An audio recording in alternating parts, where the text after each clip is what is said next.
I have ever read about. Good evening, everyone, and welcome to another edition of Lipstick, Lashes, and Lies. I am going to talk about a very disturbing story that took place several years ago.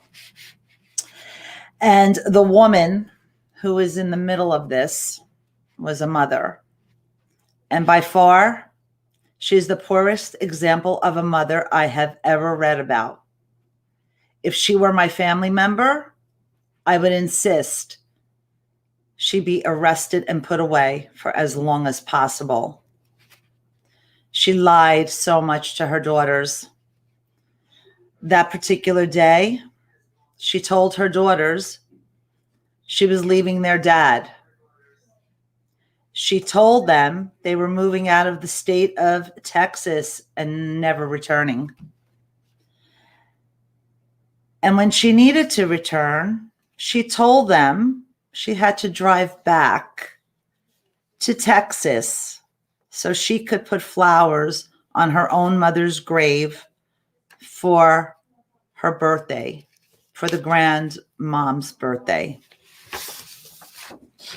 Pretty sick. So let's get started.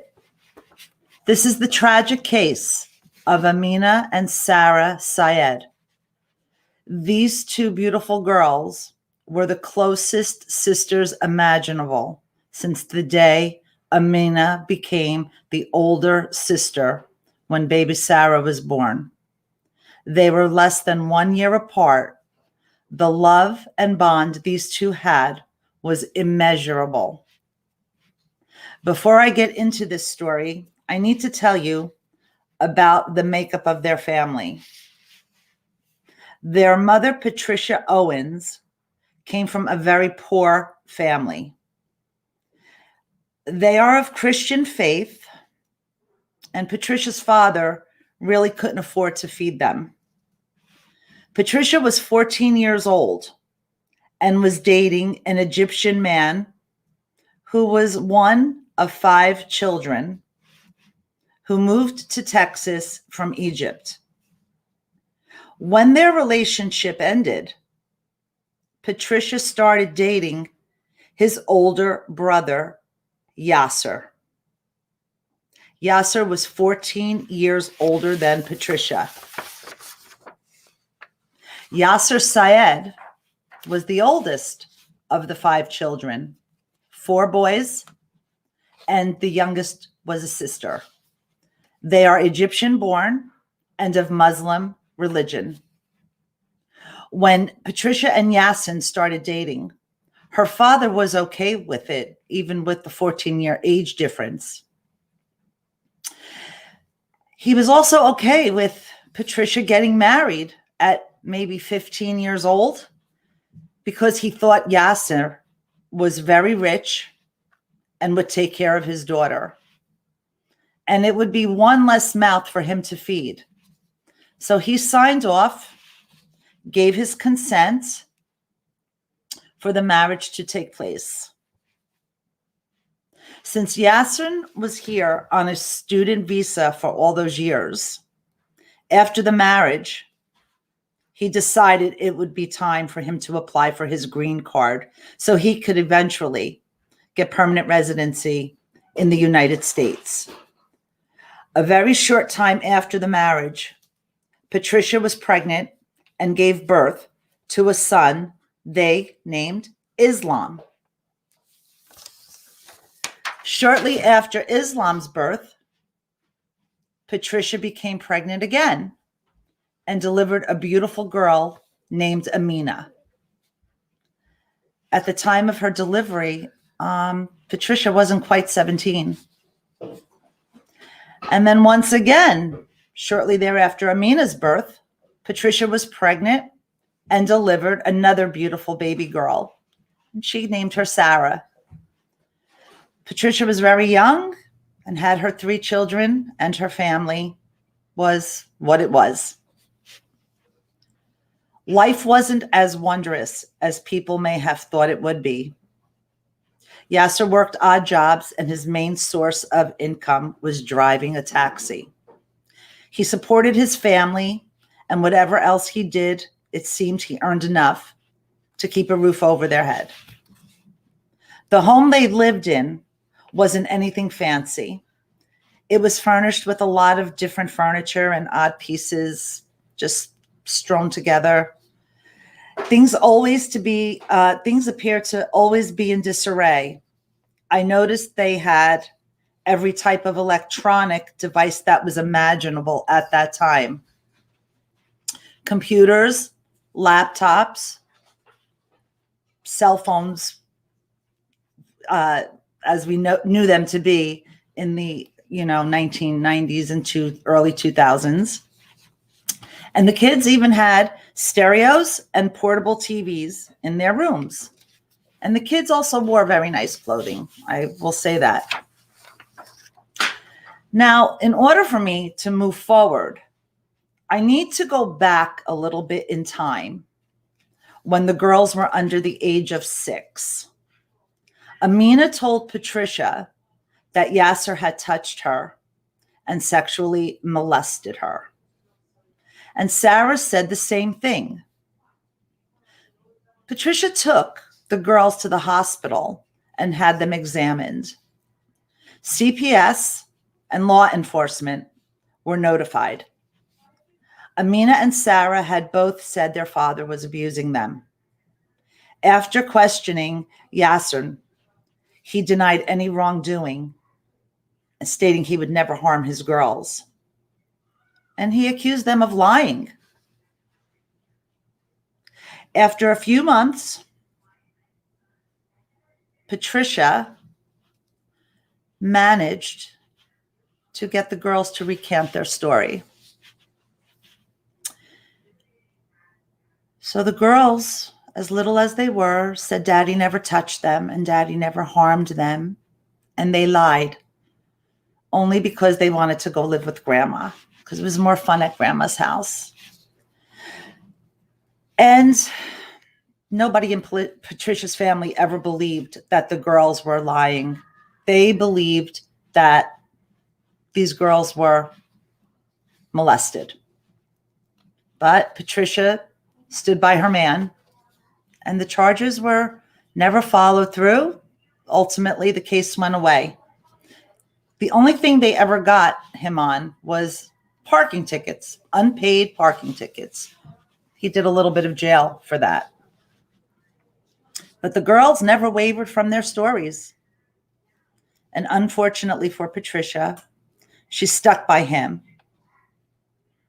And she made the girls stay.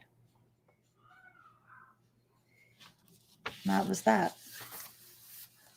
Patricia has stated he was physically abusive towards her as a wife within the first year of marriage. He would kick her while she was sleeping, would turn drawers upside down and make her pick up all the clothing on her hands and knees, fold it back up and put the drawers back together. And this was an ongoing occurrence. And she admitted that she was his punching bag of sorts, but never the kids. He loved them with everything in his soul. Yeah, right, Patricia. When CPS and authorities got involved in the molestation allegations, Patricia had said time and time again that the girls were never touched. And they wanted to live with Grandma. And they wanted to leave him, not because they were being abused physically, but because they didn't like his strict ways, because he came from another country. He was strict with his religious beliefs. And to me, the statement is bothersome because at the tender age of 5 or 6, how do children know what truly a strict parent is? How do they know what culturally strict or cultural beliefs are at that age? How does that differentiate from being touched inappropriately? Why didn't the authorities investigate this further? A strict household to my father is touching me? I think they're, different spectrums.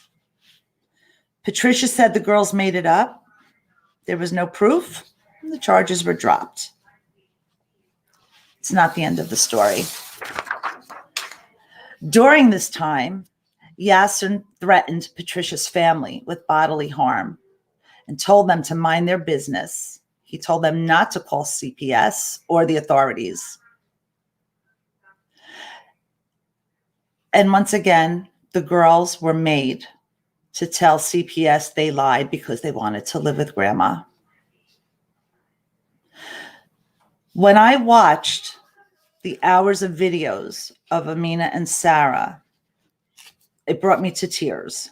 And they're out there. You can go watch after you hear my segment this evening. I cry. These girls were so full of life and promise. They were popular and were really good kids. Their bond with each other was so real. You never saw one without the other. Just like my two daughters, you never see one without the other. From the beginning, these girls were each other's world, protectors, confidants, and best friends to each other. Amina went on to get a part-time job and was a supervisor at a customer service desk in a store. Her father, Yaser, was outside the store videotaping her interactions. And he was making comments to Sarah. And you can hear him in the background telling Sarah, oh, look at her. She's smiling. She's happy. She talks nice to the men. And then you hear Sarah replying, Daddy, that is her job. She has to be polite. She is not flirting. She's just doing her job. I also noticed he had an obsession for these girls.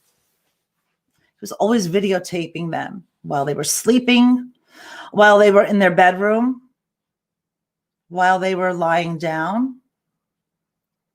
Their bedroom should have been their private sanctuary. But not as long as he was around, he was forever videotaping them. He also had an obsession with firearms, which maybe is normal coming from his background and living in Texas. But when I saw videos and pictures of the kids holding the guns, it left a sinking feeling in my stomach. They would point the guns at the camera while explaining what a magazine is. Now, I do not know anything about guns. So to see a little kid pointing one at the camera sent chills up my spine. These kids were toddlers, dressed with headscarves and pointing guns, as did their mother, Patricia. When questioned about the pictures, Patricia said it was all a joke, that they were just having some fun time, and he meant nothing by those pictures. They were just goofing off. They were playful pictures. Patricia, or Tizzy, as her family called her, really didn't seem to engage with the kids as much. It was Yaser who was taking the pictures and videos of the children since they were little and up until they were teenagers. It was always him and his voice in the background. I am not sure what her true role was in this household. She was in the background but said nothing. She would play games on the computer. He had pictures and the video rolling of her, but she would never talk to the camera. And the girls, well, they were little hams from when they were little ones. They had so many home movies documenting every stage of their lives. I always heard their father's voice, and again, never the mother. I observed many hours of footage. The girls hardly said anything to their mother during these videos. And the son, Islam, I'm not sure where he was. I mean, he was there, but father really wasn't interacting with him like he did with the girls. They were on their trampoline. They were playing with the dogs. I don't know where Islam was. As the years progressed, so did Amina and Sarah. They were smart, beautiful, and very outgoing. They had set their standards high, and both were determined to go to college after they graduated from high school. Amina wanted to be a doctor. Both girls were very active.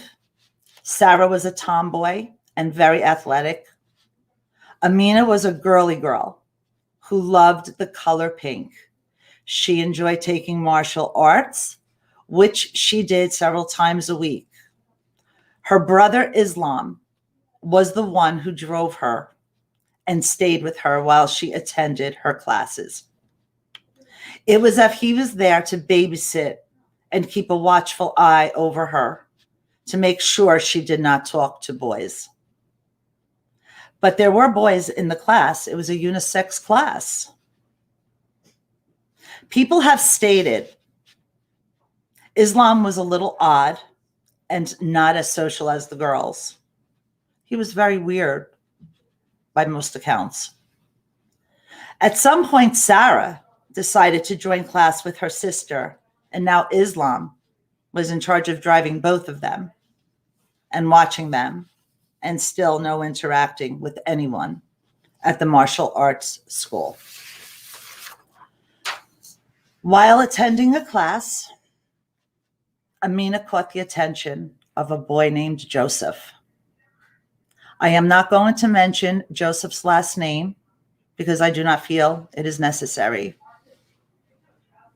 The second Joseph and Amina laid eyes on each other, it was love at first sight. These two kids were such a compliment to each other in every way possible. Joseph was raised by his mom. Her name is Ruth, who, in my opinion, raised a fine young man. He is kind, he is respectful, and he is a total gentleman. And he's very smart and handsome too. He had nothing but love and respect for Amina. And Sarah also had a boyfriend, and his name was Eric. And their relationship was described as a true puppy love. And again, I will not mention Eric's last name because it is not necessary to do so for this segment.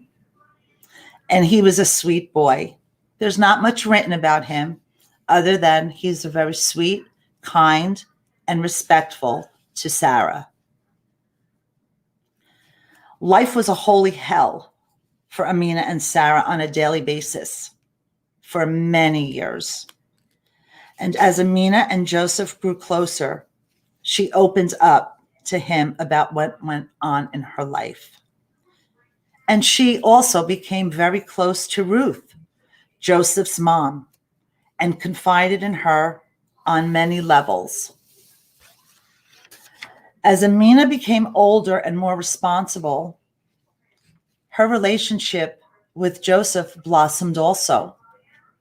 Their love was sweet, pure, it was kind, and it was respectful. They would pass notes to each other in school. They would talk any chance they could, being very careful not to let Yaser find out because he did not want his girls to marry American men. It was noted to the girls and to the family they would marry the man who their father felt was the highest bidder, and on several occasions, Yaser took Amina to Egypt with hopes of marrying her off, especially determined to get her married when he got wind of Amina and Joseph's relationship. He was going to marry her off to a 48-year-old man. I can't. Amina argued and said no, and told her father and his family in Egypt that she wasn't going to marry this older man. They went as far as hiding her American passport so she could not leave the country. While at an internet cafe, which those were pretty big at the time, especially in other countries, Amina reached out to Ruth and to her martial arts instructor, Mr. Valdez. These were the two adults she felt she could trust. She went on to tell Ruth how much she loved her Jojo, as she lovingly referred to Joseph. She told Ruth that her father must never find out about him because she knew they would harm Joseph and Ruth if Yasim ever got wind of how serious this relationship was. When asked about this time, Patricia states over and over that the girls were required to marry Muslim and that she was fine and gave her permission because she married Muslim and she had a wonderful life. This was the mother that is supposed to protect her daughters and all of her children at any given cost. Trisha was off. She was just no sense. She had not much to say. I don't think she was a bright woman. How could she be? She was married when she was 14 years old or 15 years old. I mean, we're not dealing with anyone with integrity. Maybe she was brainwashed. I don't know. He married her because he wanted a green card and she was an American girl. So what does she really have to think about who her children should marry? Patricia, you lie so much. I have seen right through you and I can't stand you. So back to Amina. She shared everything with Ruth, and Ruth was determined to help in any way she can. She needed to wait until Amina turned 18 years old so she and Joseph could not be accused or arrested for kidnapping. Ruth and her family were going to help these kids get together safely. They hitched a plan. Amina and Joseph would fly to Vegas. Ruth and her family would be there to help and get this couple started. And most importantly, to protect them from Yaser and the Said family. Ruth knew they had to plan with care because one slip could mean a life or death situation for everyone trying to help the girls. I love Ruth. She is an amazing woman. There was nothing she wouldn't do to have helped Amina at any cost and her son because she knew how in love these two kids were with each other. And she's a smart woman. She knew it wasn't fake. It wasn't a fake love. It was a genuine love. When Yaser was snooping around Amina's room, as he did every day, he found a letter to Joseph. It was a love letter. And he confronted Amina, and he was pissed off. Amina lied about the letter. She said, "It wasn't real, Daddy. It isn't real. It is an example of a letter I would write to someone if I was able to have a boyfriend or to have friends, and if I lived a normal life. Daddy, that's just a fake letter. Please don't make anything of it. It's my imagination running away with me. Sometimes I get lost in the moment." She seemed to have gotten her father off her back for a moment, but not really. He decided in a day to up and move the family away to Louisville, Texas. Just like that, they moved in the middle of the night, and nobody knew what happened to this family. Nobody knew what happened to the girls. The people who cared about them the most, the teachers from school included, didn't know if they were still in Texas or if he took them to Egypt. No one knew if they were dead or alive. Amina also felt, her car was bugged. So she had to be very careful and wouldn't allow Joseph in her car because she knew her father might be keeping a recording device inside the car.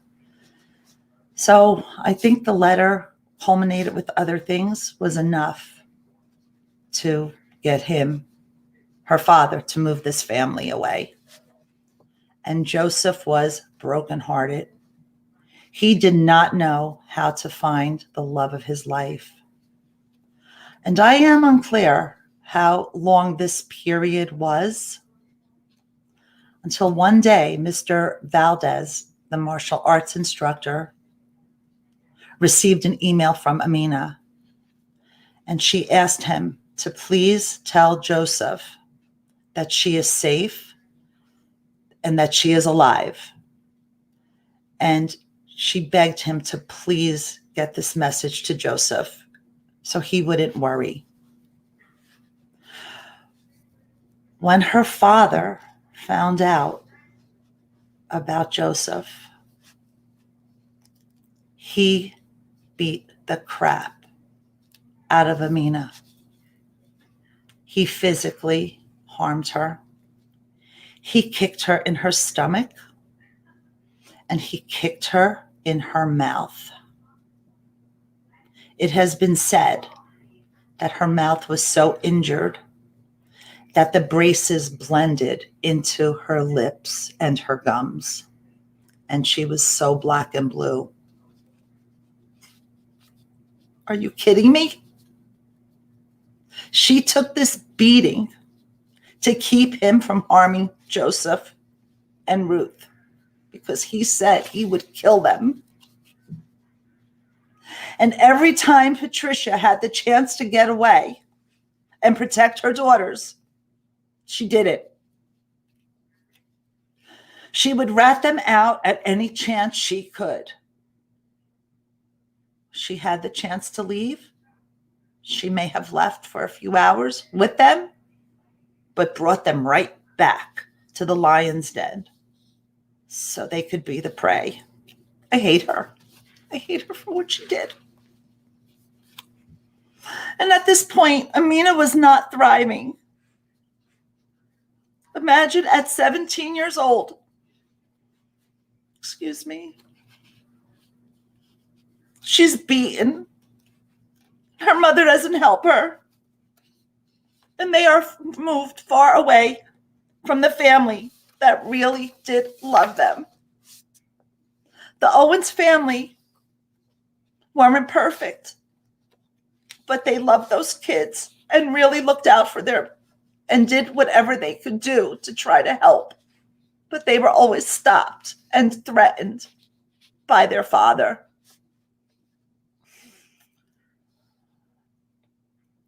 Amina was so distraught and so beaten that she wanted to die by her own hands. And she contemplated suicide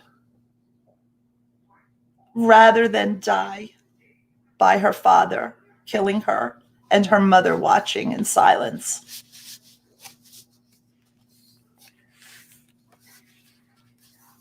This kid made promises to Joseph and Ruth that she would protect them, that she would never let harm's way get to them, and that she would die before she ever let anything happen to Joseph. This is how bad the situation started to escalate. So on Christmas Day, 2007, Amina finally decided it was time to leave. She made a plan with Sarah's boyfriend, Eric, and a boy named Eddie. Eddie was Amina's best friend. He was also her beard. She included Eddie in this plan so she could throw her father off to take the attention off of Joseph. She didn't want her father to think that Joseph was her boyfriend, but rather let him think that Eddie is, so he'll leave Joseph alone when we're not here. Well, the girls told Patricia they were leaving, and she said, "Let me drive you. I want to leave him too. I'm not happy. I'm not safe. I can't take anymore." And the girls looked and they're like, "But mommy, every time you left, you always go back. Why would you want to leave now and stay with us?" And she says, "No, I'm done. I'm done. I want to come with you." So Patricia and the girls and the boys packed the car, and Patricia decided to drive. She said if she stayed without them, that Yaser would probably kill her for letting them go. So playing into the girls, they decided it was okay for Patricia to come along because they too were afraid for her. Besides, Patricia was going to drive all that way to Kansas to go visit her aunt, who was thrilled to have them. Like I said, that Owens family was amazing. So off they went. And I'm not sure how long it is to Wichita, Kansas from Texas, but it's a big trip. The first thing they did was stop at a convenience store and purchase new SIM cards for their cell phones. So Yasim and Islam and the Said family could not track them. With this being done, Patricia has said they cut the old SIM cards up and threw them out. I believe the kids did, but nobody bothered to check what Patricia did with hers. For some reason, everyone knew Patricia was up to no good. Her family, her aunt in Kansas, her relatives that were left in Texas, they knew she wasn't trustworthy. And it made no sense to them why she was going, because she never stayed away. She knew all along what she was going to do. She told them she was going to protect them. Well, Yasin was looking for them too.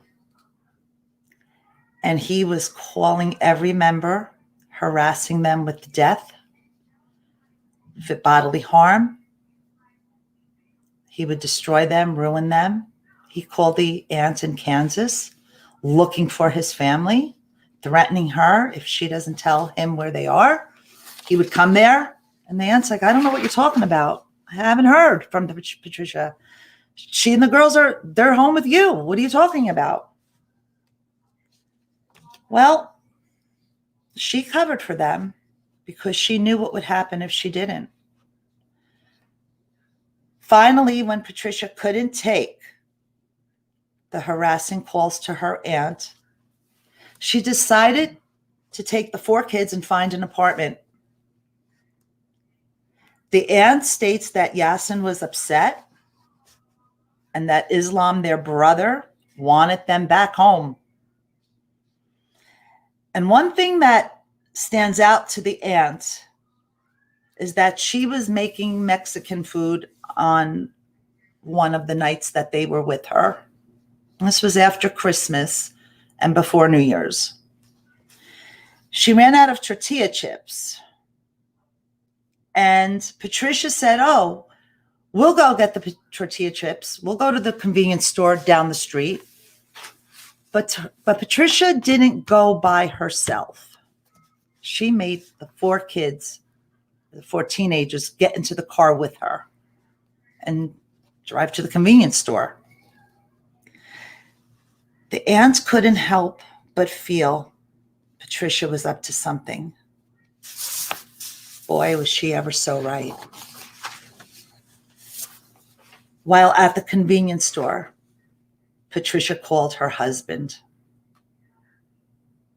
Patricia's sister Connie has stated that Eddie had to get back to Texas. That was the Beard boyfriend, for a DJ job he had. So I'm not understanding, why would he go with them in the first place if he knew he had to get back to Texas in 3 days? And once again, Patricia didn't protect her girls from the evil that was awaiting them.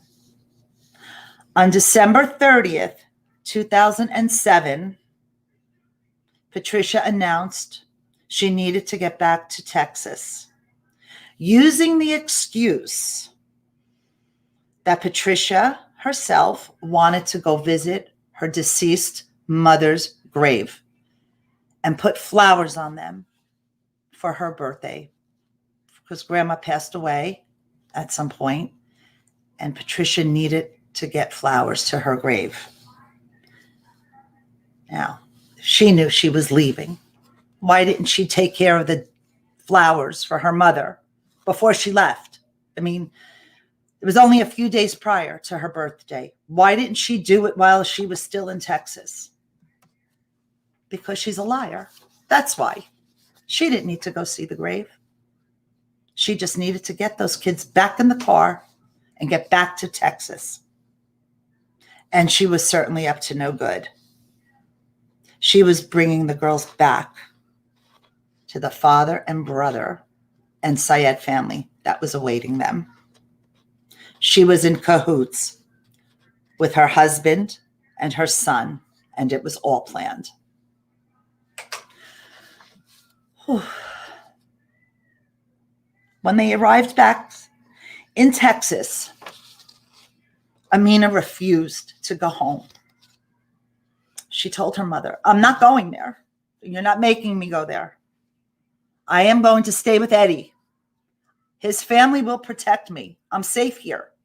You and Sarah go back, but I am not going back. I'm never going back. And she told it to her mother over and over and over. And she was afraid because she knew if she went home, what would happen to her. So Sarah went home with Patricia. And I'm not sure why. On the morning of December 31st, Patricia starts calling Amina early in the morning. And she's telling her, please, you have to come home. Your father loves you. Your brother loves you. They want to see you. Your dad, he wants to have dinner with you and Sarah, just the 3 of you. Oh, Amina, Daddy loves you. Please, let him make it up to you and Sarah. Just go with him. Please, just go have dinner with him sometime today. And let's put this behind us. You're going to be fine, honey. You're going to be fine. Just do as he wants. He loves you. You and Sarah mean the world to him.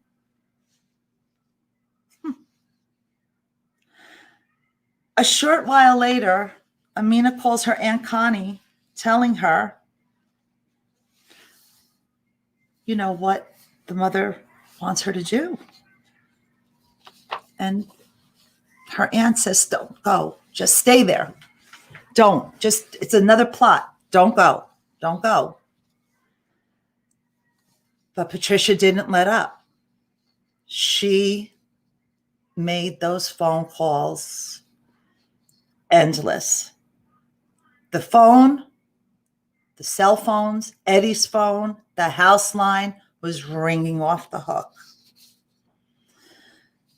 So late afternoon, on December 31st, which was New Year's Eve day, Amina agreed to meet with her father.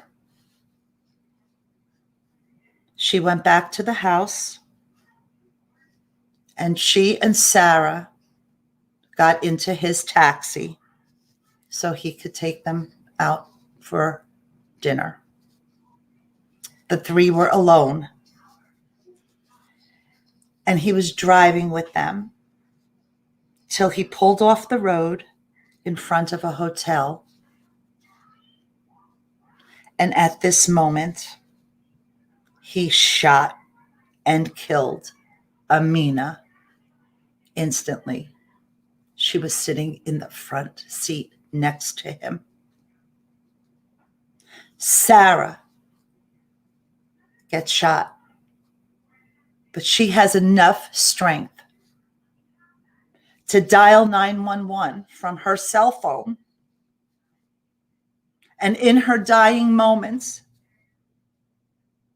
she's screaming to the 911 operator or dispatcher that her father is the shooter and that she's dying and that he killed her and that he killed her sister and she is dying and he's going to kill her. And you just hear rounds of gunfire going off.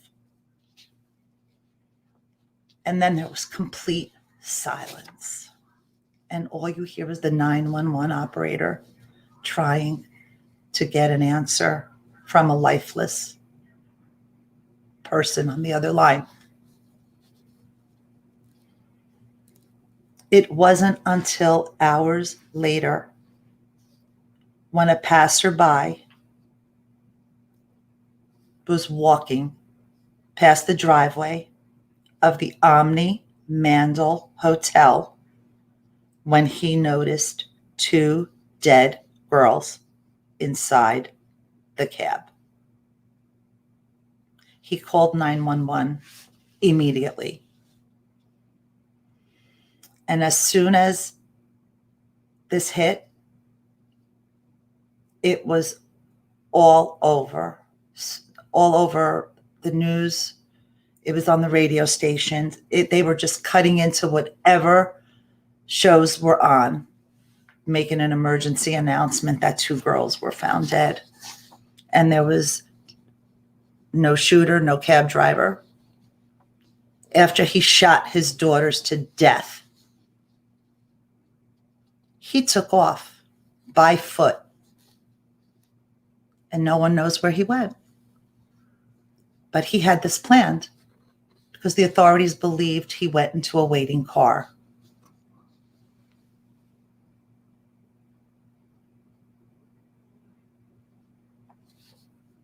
These girls were brutally murdered.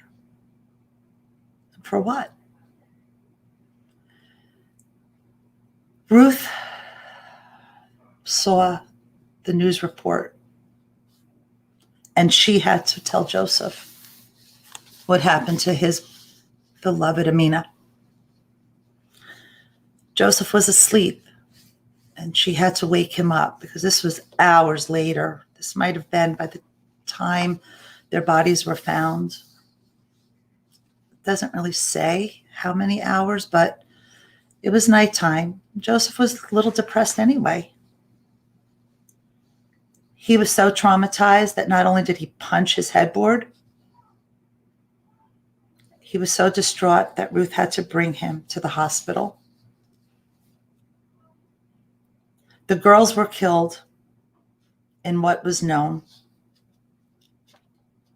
as an honor killing because they brought disgrace onto their family. An honor killing. Yaser's nowhere to be found. A manhunt ensues. And the father who so cunningly murdered his daughters. And remember, Sarah, in her dying moments, said it clearly.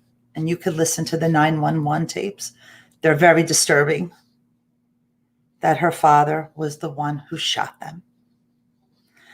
Where was he? Couldn't find him. They searched high and low. They were setting up stakeouts. He was gone. Rumors had it he may have flown to New York because he had family and friends in New York.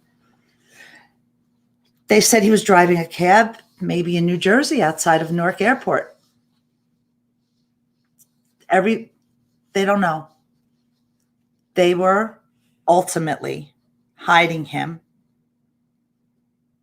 to avoid him from being arrested. The trail went cold. And really, they didn't know if he had gone back to Egypt under an alias. But he was nowhere to be found. Patricia swore she hadn't heard from him. After the murders, Patricia and her son, Islam, moved into one of Yasin's brother's homes because she wanted her son to be with a familiar male, an uncle, who would help him and take care of him. Because at that time, they said he was distraught over the deaths of his sisters. The funeral was a horrible, horrible day.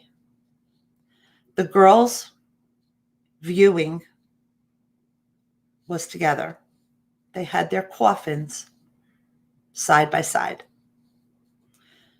Their pink-lined caskets, their pink dresses, and they had flowers in their hair. And both families were divided. Joseph and his mom, Ruth, went to pay their respects.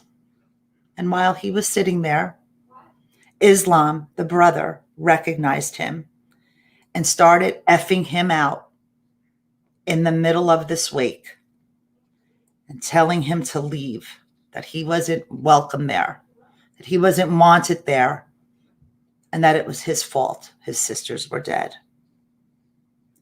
Joseph was escorted out. He was broken. Joseph was inconsolable. This boy breaks me when I hear him speak about it. He tells this story as if it happened yesterday.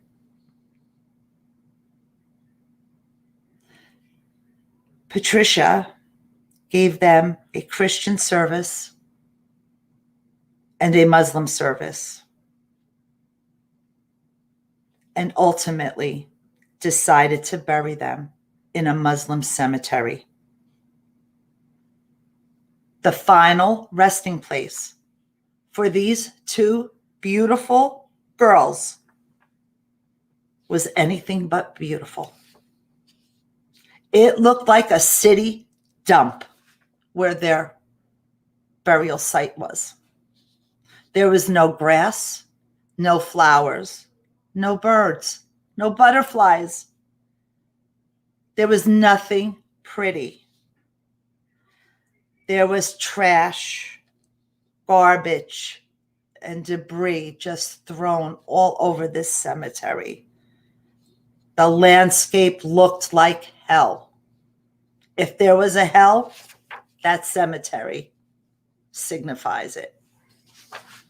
Who would leave their daughters in that place?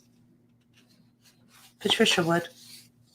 She didn't shed a tear about it. She wanted them to be there. She had the ultimate choice. So a few weeks later, an odd turn of events happens. Islam and an uncle, they don't say which one, I'm not sure if it was the one that he was living with, decided to take a ride together. The uncle wanted to take him out and have a chat with him and take him for some lunch. But instead, he took him to the airport and sent him back to Egypt to live. They wanted him out of this country. Now, at this point, Islam was the oldest son, and now he feels the girls got exactly what they deserved. Islam was not the brightest. He was pretty dumb. He wasn't smart in school. I don't know if he finished school. He wasn't very studious, and he wasn't very respectful. The language that came out of his mouth was appalling. And he stayed in Egypt for, I'm not quite sure if it was years or how many years. And in the meantime, Patricia kept contradicting herself so many times. She's a piece of crap. She is the one who brought her daughters to be slaughtered. One minute she says that she was protecting her daughters, and another minute, and on another note, she says she loved her husband and he promised her he would not harm them. Patricia needs to wipe the bullshit off her mouth at this point, because I see traces of bullshit in the corners of her mouth.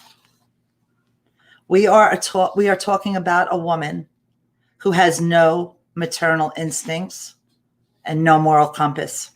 She is the lowest of the low in my book, and I'm entitled to say that. And she was part of this all along.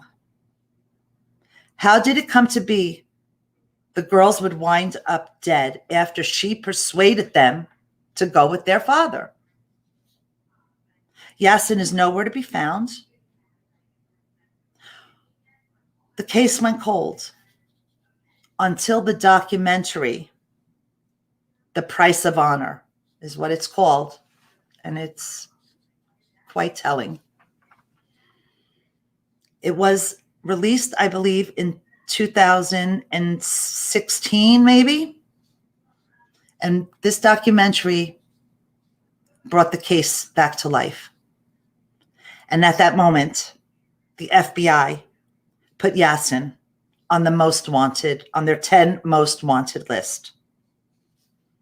So what do we have up to this point?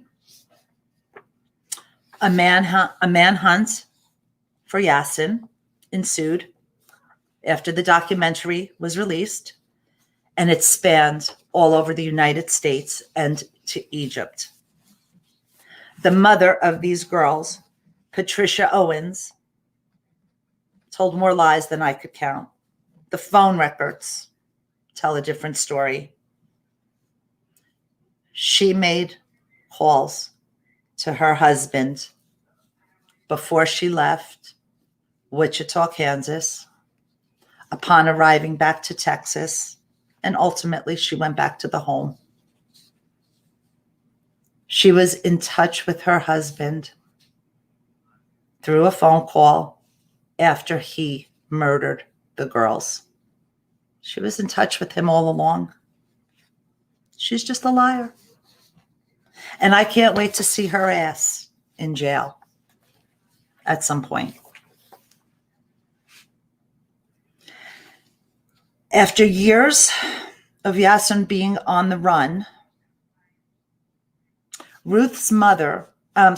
Joseph's mother, Ruth, describes a chilling account of what took place in Fort Worth, Texas. It was late one night. It was the winter time. This was several years later. She was driving up a road and passed what looked like an abandoned property with no trespassing signs plastered all over the property. In the shadows, she spotted a man wearing a winter cap because it was freezing out, she said. And as she pulled up, their eyes locked. And all she saw was Yaser's eyes. She said it sent chills up her spine, and she knew in her gut that this was him. And she notified the FBI. Amina had written to Ruth so many times while she was alive and told Ruth that she would die first, then see any harm be brought to Joseph or to her. Amina loved them both with all of her heart. And Ruth loved her also. She loved her like a daughter. Amina had confided that she knew her father and uncles were planning to murder her. I am not sure if she knew Sarah was a part of the plot, but Amina knew her own life was in jeopardy. And while she always protected Ruth and Joseph and identifying who they were, Amina used Eddie as her pretend boyfriend to keep her father and uncles away from Ruth and Joseph. Amina expressed to Ruth in one of her writings that she did not want to be a memory. And Ruth explains all about this in the documentary. On August 27th of 2020, Yaser Said was arrested and taken into custody by the FBI in Justin, Texas, which is a suburb of Dallas. He is awaiting trial and no bail is set. Islam and a few of the family members have been arrested and are sentenced and serving time for various charges. Patricia is still lying and saying she had nothing to do with any of it. She's the mother of the effing year, I suppose. A few months ago, I had the privilege of chatting with Ruth on a question and answer page. And to this day, she is one of the most amazing women I have ever met. The love she has for her son, the love she has for Amina, and the love she has for Sarah has not gone undone. And here's a piece of what I wrote to Ruth. Ruth, I came to know about you and Joseph by watching the documentary. I wanted to tell you, I think you and your Joseph are two beautiful souls. I am so sorry you had to go through such a tragedy. And the one thing I keep thinking about is how lucky Amina was to have met and fallen in love with a handsome, smart, and kind boy like your Joseph is. As horrific of a story this is, I think this is what prevents me from breaking into a million pieces, Ruth. Amina and Sarah had lived horrible lives, but at least Amina was able to know what love and happiness is. You and Joseph took such good care of the girls, and the love you had warms my heart. You truly are their voice now. Don't let anyone silence you, Ruth. I hope you and Joseph are doing better now that the monster has been caught. Please take care of each other, and I know we will see justice for Amina and Sarah. I hope their mother gets arrested too. May God give you and Joseph the strength to endure in the days ahead. And Ruth answered me, Stella, we were the ones blessed to have had the honor of Amina in our lives. No one can take away the last few years of her life that she spent with Joseph. With Joseph, me, and our family, including all the treasures she left us. Amina's truth, her words. And thank you for your kind words of love and continued support. Amina and Sarah, never a memory. And that's all I have for tonight. Please go take a look. And I'd love to hear your thoughts on this story. Please stay safe for those of you in New Jersey and across the United States, Texas. Thank you for listening. And I'm sorry I took up so much of your time, but there was no way I could cut this. And keep loving your kids. They are our precious assets. Good night, everyone.